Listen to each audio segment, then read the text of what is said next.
14 তারিখের ঘটনা বিষ্ণুপুরের তৃণমূল বিধায়ক দিলীপ মণ্ডলকে খুঁজতে গিয়েছিল পুলিশ। তারপর থেকে তার কিন্তু এখনো পর্যন্ত কোনো হদিশ পাওয়া যাচ্ছে না। আর এবার বিধায়কের ছেলে অর্ঘ্য মণ্ডল সহ মোট 5 জনকে পুলিশ গ্রেফতার করেছে।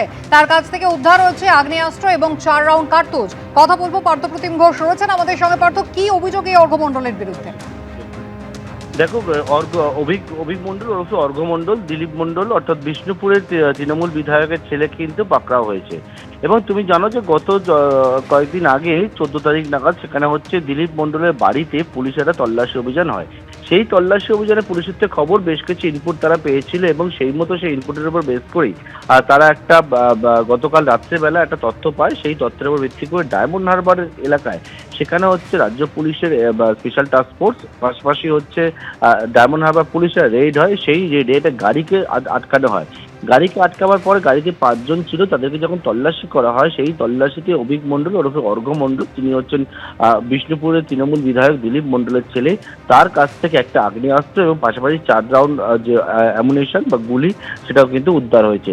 এবং তাদের বিরুদ্ধে হচ্ছে অস্ত্র আইনে মামলা রুজু হয়েছে এবং 5 জনকে পুলিশ গ্রেপ্তার করেছে এবং তাদেরকে আজকে আদালতে পেশ করবে।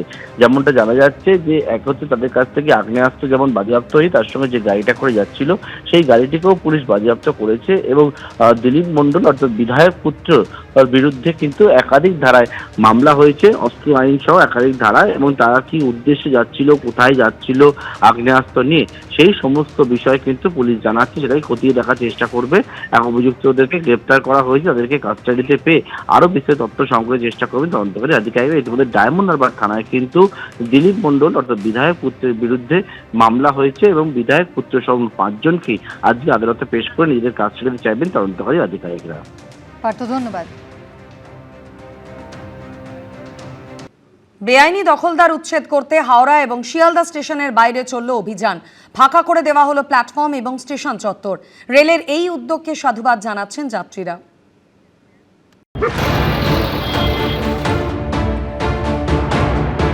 यहाँ कोई नाटक नहीं हो रहा है। आप लोग अपना अपना काम कीजिए प्लीज। प्रशासन को प्रशासन का काम करने दीजिए।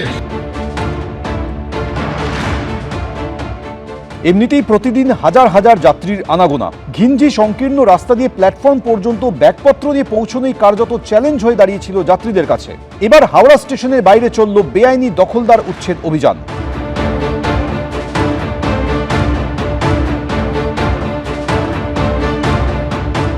শনিবার রাতে বুলডোজার নিয়ে গিয়ে খালি করে দেওয়া হলো হাওড়া স্টেশনের বাইরের চত্বর। বেআইনি দখলদার মুক্ত করতে যৌথভাবে অভিযান চালালো আরপিএফ ও জিআরপি।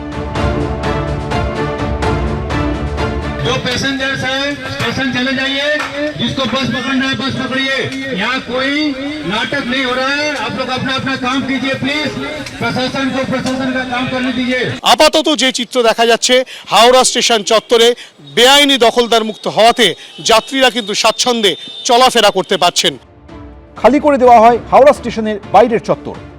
ফাঁকা নেই, ফাঁকা রাস্তা ক্লিয়ার আছে, কোনো অসুবিধা নেই। আগে একটু জাম হতো আর কি।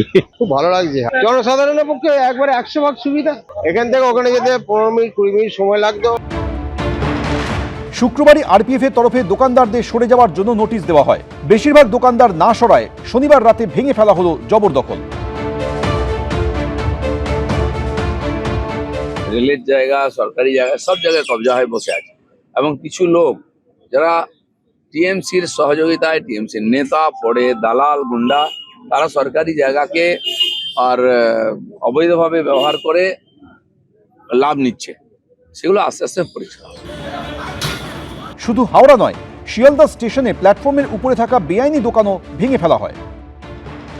প্ল্যাটফর্মে স্বাচ্ছন্দ্যে চলাফেরা করার জন্য সেই প্ল্যাটফর্ম ফিরে পেল যাত্রীরা। এইটা হলো শিয়ালদা প্ল্যাটফর্মের ছবি। আমরা রয়েছি শিয়ালদা স্টেশনে। শিয়ালদার যে কটি প্ল্যাটফর্ম রয়েছে সব কটি প্ল্যাটফর্মেই কিন্তু বেআইনি দখলদার মুক্ত করা হয়েছে রেল কর্তৃপক্ষের তরফ থেকে। আজকের ছবিটা দেখে তো ভালো লাগছে।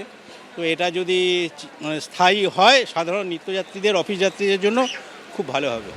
শনিবার রাতে শিয়ালদা স্টেশনের বাইরেও সরিয়ে দেওয়া হয় বহু অস্থায়ী দোকান। এই প্রসঙ্গে প্রাক্তন মুখ্যমন্ত্রী ও তৃণমূল নেত্রী মমতা বন্দ্যোপাধ্যায় এক্স হ্যান্ডেলে লিখেছেন, বাংলা বুলডোজার রাজনীতিতে বিশ্বাসী নয়। সংস্কৃতি, সহমর্মিতা এবং অন্যায়ের বিরুদ্ধে প্রতিরোধের ভিত্তির ওপর গড়ে ওঠা এই রাজ্যে বুলডোজার কখনোই শাসনের ভাষা হয়ে উঠতে পারে না। পূর্ব রেল সূত্রে খবর, বিভিন্ন সময় ট্রেন মিস হয়ে যাওয়ায় দীর্ঘদিন ধরেই যাত্রীরা অভিযোগ করছিলেন। এরপরই দখলমুক্ত করার সিদ্ধান্ত নেওয়া হয়েছে। সুনীত হালদার, হিন্দোল দে, ব্রতদীপ ভট্টাচার্য, এবিপি আনন্দ। এদিকে প্রতিবাদের নামে তাণ্ডবের সাক্ষী থাকলো পাক সার্কাস। পুলিশের ওপর হামলার পাশাপাশি ভাঙচুর চালালো বিক্ষোভকারীদের একাংশ। ঘটনার অন্যতম মাস্টার মাইন্ড সহ গ্রেফতার করা হয়েছে 20 জনকে। বাকি অভিযুক্তদের খোঁজে তল্লাশি চালাচ্ছে পুলিশ। বিনা অনুমতিতে রাস্তা আটকে বিক্ষোভ, তা হটাতে গেলে পুলিশের ওপর আক্রমণ।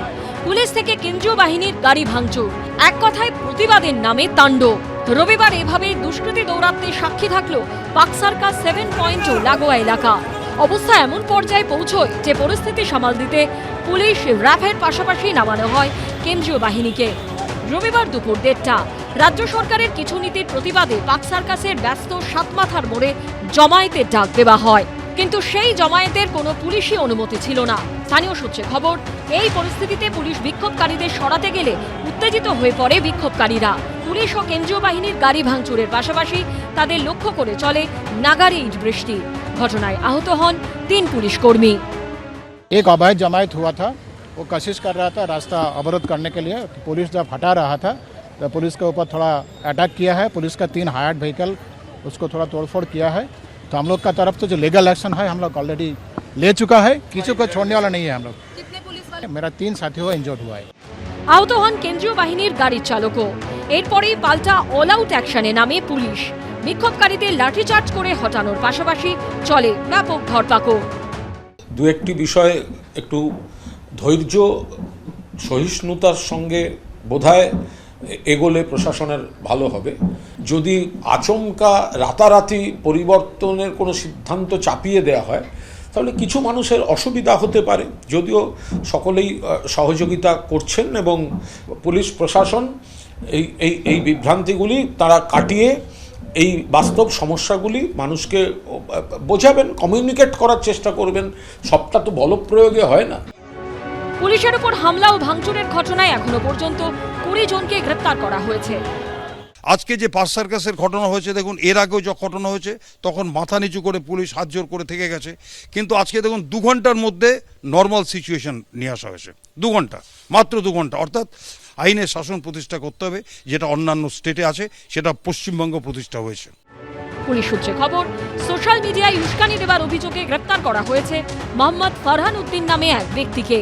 जो सोशल मीडिया का पोस्ट उसका बारे में भी हम लोग वेरीफाई करेंगे। डिटेन किया है हम लोग बहुत सारा। পুলিশ সূত্রে দাবি, পাক সার্কাসের ঘটনায় বাকি অভিযুক্তদের খোঁজে বিভিন্ন জায়গায় তল্লাশি চলছে। সত্যজিৎ বৈদ্য ও পার্থপ্রতিম ঘোষের রিপোর্ট, এবিপি আনন্দ, কলকাতা। এবিপি আনন্দ, এগিয়ে থাকে, এগিয়ে রাখে।